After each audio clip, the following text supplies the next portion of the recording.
Howdy, peeps. Today we're going to talk about how many LDS singles need to let go of their expectations before they can feel that their life is working for them. Join the Journey Radio starts right now.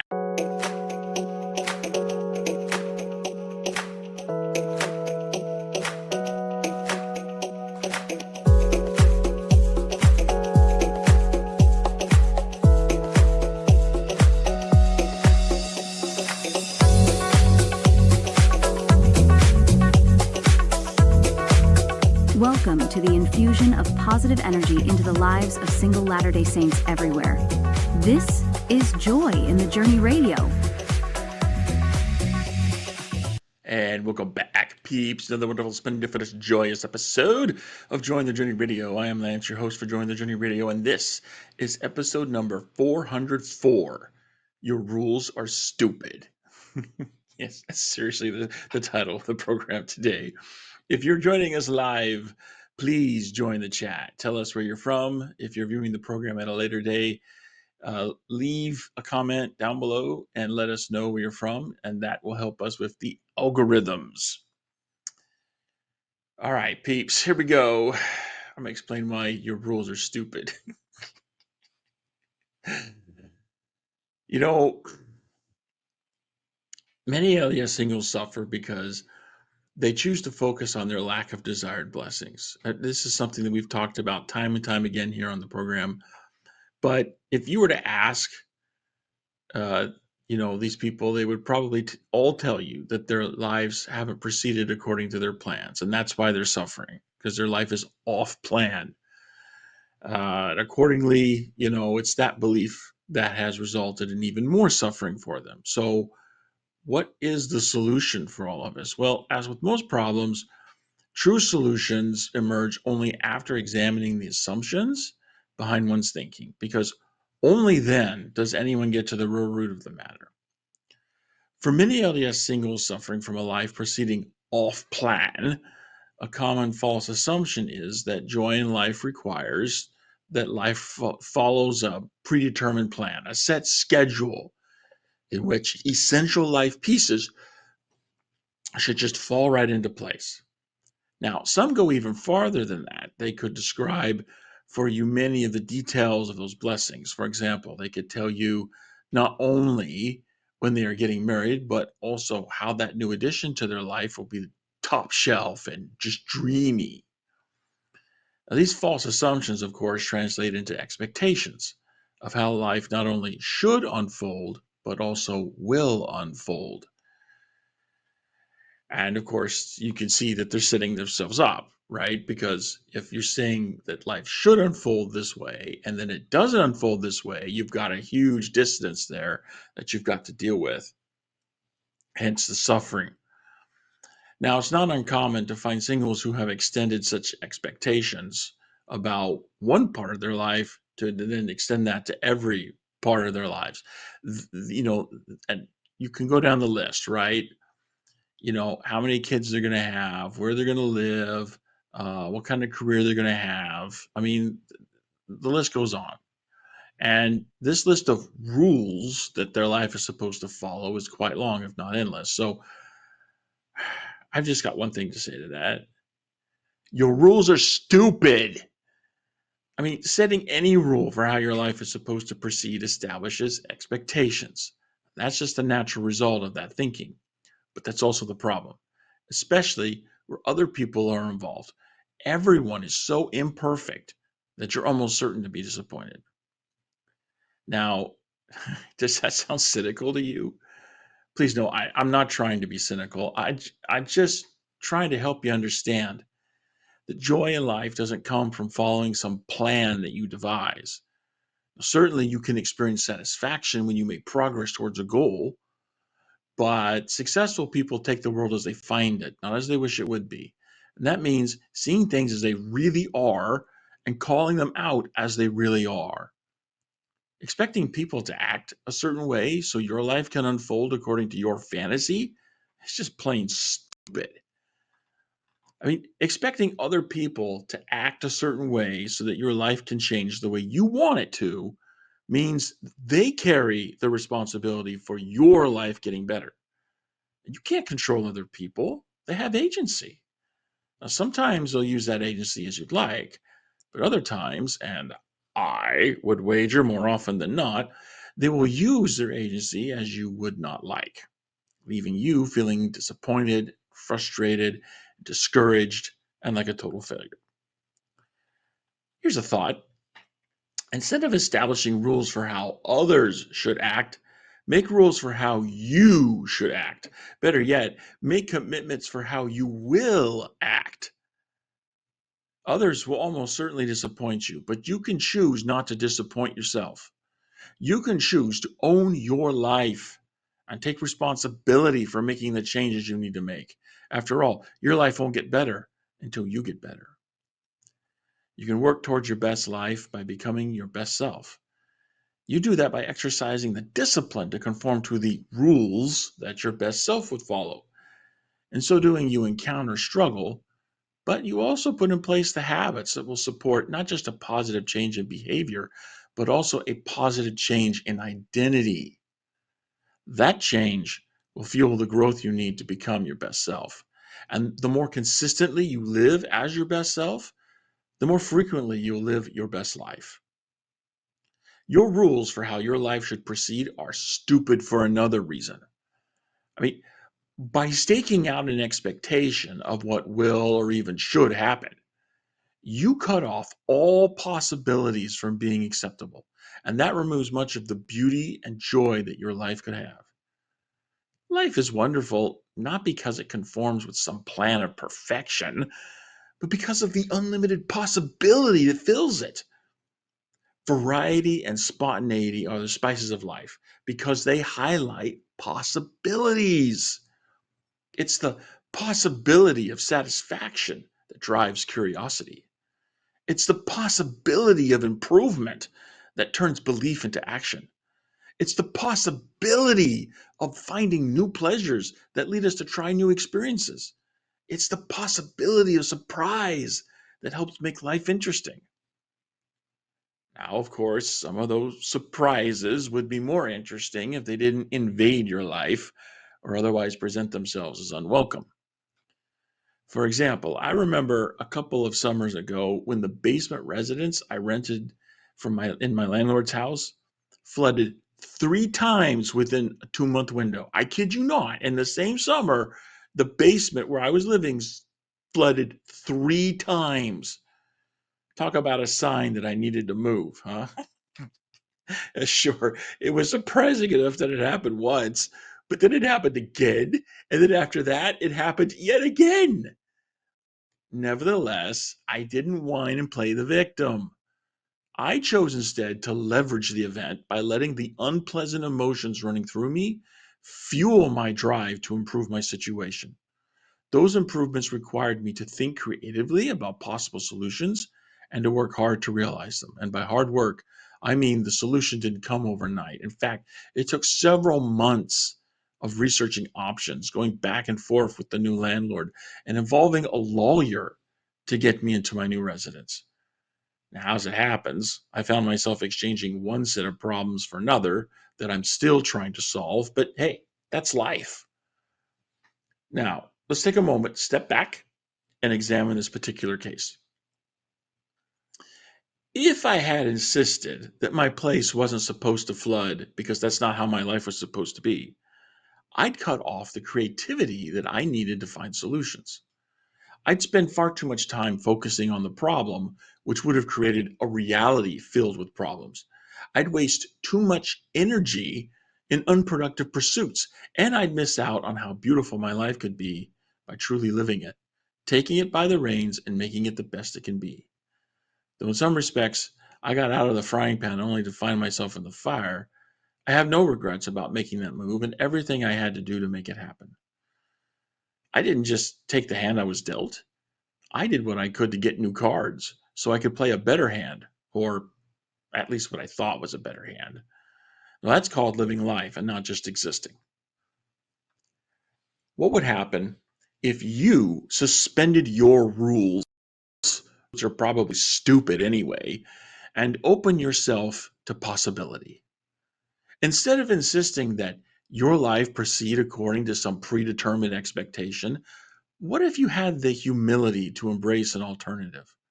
What if you were to walk by faith with the assumption that maybe you don't know what the best result in life for you actually is? I recall in a previous ward receiving an invitation from one of the married couples in the ward to dinner in their home. Now that host family had also invited another family who belonged to a different ward. And as it happens, the women were busy finishing the final preparations for the meal. I offered to help, but they didn't want it. They said, no, we'll take care of it. Just go enjoy yourself. So the women were, busy finishing the final preparations for the dinner. The children were playing outside. And so that left us men in another room, conversing and talking with one another. So I remember one of the men spoke of his wife. He said, I never thought I'd be happy with a redhead, but I am. Now, I'm not sure what triggered that confession.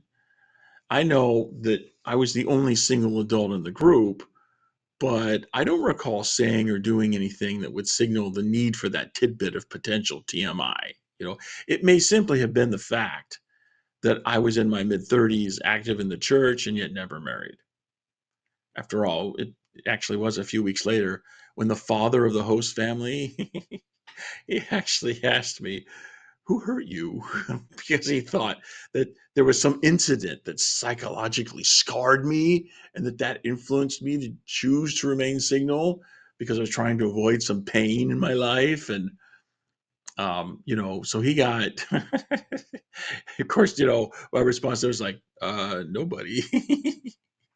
Actually, if anyone hurt me, I was me hurting myself, right? Because that's what it was my thinking.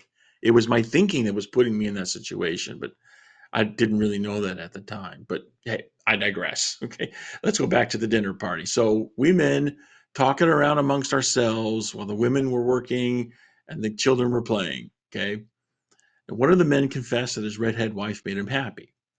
When he was single, okay, he's explained this to us. When he was single, he thought that only a blonde could make him happy. See, that was the rule, and it was a stupid one that he'd made for himself. What he, by releasing that expectation and embracing possibility, was true happiness is found not in what he had, but in what he gave. Right? It didn't matter that the wife had blonde hair or red hair. What mattered is what he was giving to his wife and building the relationship through what he gave. That's what mattered. And the life he described from what he gave, it was truly beautiful. And that's the thing about life, isn't it? I mean, so many of us wallow in the mire of negative emotion, right? Doubt, sorrow, discouragement, hopelessness, take your pick, right? Thinking that our lives are somehow deficient or less than because of something we don't have. But your life will never get better by anything that you have because that's not what life is about. I mean, so many of us think that only if we have this one thing that we don't now have, that suddenly life is going to be better. Well, that's not the way it works. Life gets better only by you becoming someone better than you were. And it also becomes better by what you give because you became someone better. Because becoming and giving are what this life is really all about. Becoming and giving are what this life is really all about. If your rules or the assumptions that underlie them are telling you anything different, then your rules are just stupid, plain and simple. If you realize now that any of your rules are indeed stupid, then let go. Let go of the expectations that are preventing you from experiencing the joy you should be having right here, right now.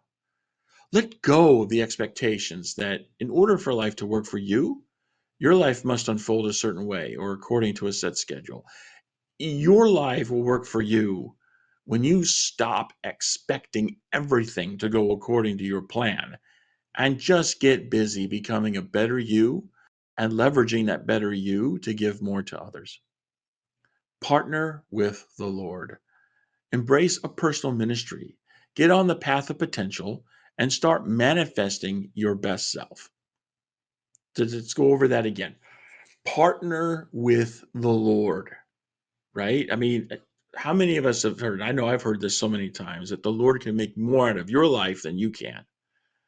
So, why is it that we're making this plan about how our lives are supposed to develop and establishing this expectation that's really only setting ourselves up for disappointment? How about instead we actually partner with the one who knows better how our lives can turn out and, who can make more out of our lives than we can? Let's partner with that guy, right? And let's, counsel with him and work with him and, have him there on our side to support us as we make our lives more than we could ever make by ourselves. We can become our best selves and live our best lives with him as a partner. In fact, if we're true partners with him, how can our lives not be our best lives? How can we not be our best selves? That's a natural result of becoming one with him, right? The whole point of the atonement, at one meant. So yeah, that's the first step. Partner with the Lord. And second, embrace a personal ministry. It was just something we've talked about so long on this program, time and time again, that, instead of focusing on, how our lives are not coming out to some expected plan, we have joy when we actually give of ourselves. And it's not just the giving, but giving to something that, it represents a unique contribution, a contribution that is uniquely ours. And that's where the personal ministry comes in. You know, you adopt some cause that you want to devote yourself to, something that will leave the world a better place than when you found it. And, you give yourself to that cause. And there's so many ways that can, pan out. I mean, we've had so many programs about, personal ministry. There's plenty of blog posts there on the website, Join the Journey Radio. So, if you want to know more about that, go, read the blog posts. It explains everything, but essentially it's just, a way for, singles to focus their energy into something that will actually make the world a better place. And it's just saying, so many of us think that we have to focus on that next essential ordinance that we're missing. Well, okay, there's a place for that, but, some of us can focus on it so much that it becomes an obsession. And I think that's where things get out of balance. And having a personal ministry helps us to keep balance, right? To focus on making that unique contribution that makes the world a better place. And, interestingly enough, I I actually believe that singles who embrace a personal ministry will actually be attracting that person that they want to come into their life more to come into their life. Because in the process of making that contribution and doing the work around that contribution, you're going to cross paths with other people. You're going to cross paths with other people. And, I believe that, the best type of companion that you could cross paths with, it's going to be in the process of making that unique contribution to make the world a better place. So you're actually killing two birds with one stone when you embrace a personal ministry. Okay, so that's step two. So step one, partner with the Lord. Step two, embrace a personal ministry.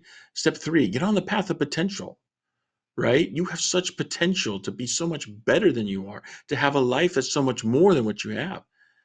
But it's not going to come unless you're actually doing the work, right? Start doing the work to make the changes that you need to make in you and your life. Because again, you can't be waiting on somebody else to act before, all these wonderful things that you dream of life being actually comes in and starts becoming your reality, right? Get on the path of potential. You got to start doing the work, right? And then start manifesting your best self. Why should you wait to have everything, in perfect alignment before you start being your best self? Why not make the choice to be your best self today, right? It's like, Why would you wait, after years of work and to finally start being happy? Why not start being happy today? Skip the years. Let's just have it now. Men are that they might have joy. I was reading 2nd Nephi chapter 2 the other day, and that every time I read that verse, it always strikes me. Men are that they might have joy, right? We were not expected to wait until the next life before that joy kicks in. We're meant to have that joy here and now. And so that's part of what Joy Journey Radio is all about, helping Latter-day Saint singles access that joy here and now, despite the, many times undesirable circumstances in which we find ourselves. So partner with the Lord, embrace a personal ministry, get on the path of potential, start manifesting your best self. In short, do the work your best life requires. And when you do that, that will bring more joy in your journey. Well, peeps, that's all we have for this episode of Join the Journey Radio. Thanks to all of you for joining in. I want to go and check out. Let's see. So, yeah, we don't have any comments or questions in the chat. So, that's a good thing. I'm still getting used to the new space. I got more work to do with the lighting. I got to figure this out. But hey, thanks for joining in anyway. Just trying to keep things authentic. If you have anything you'd like to say about what we discussed today, go ahead and leave a comment down below. If you have a topic or question you'd like to see us here at Join the Journey Radio address, then we're happy to help. Just leave a comment down below. If there's something that we can do to help you overcome the challenges of LDS singles life, then yep, you got it. Leave a comment down below. If you don't want the whole world, being able to read your comment that you have for us, forever, because digital is forever. You can also go to the contact page at jointhejourneyradio.com/contact. Send us a message, right? There's a form there on the page you can use to send us a message, and we're going to be the only ones who know what you say. So, if you're a little shy and you'd rather not have the world read what you write, but you want to reach out to us, then there's a way to do that. As always, don't forget to like, subscribe, share our content you find helpful, so that the algorithms will get more of our content out to help other Latter-day Saint singles.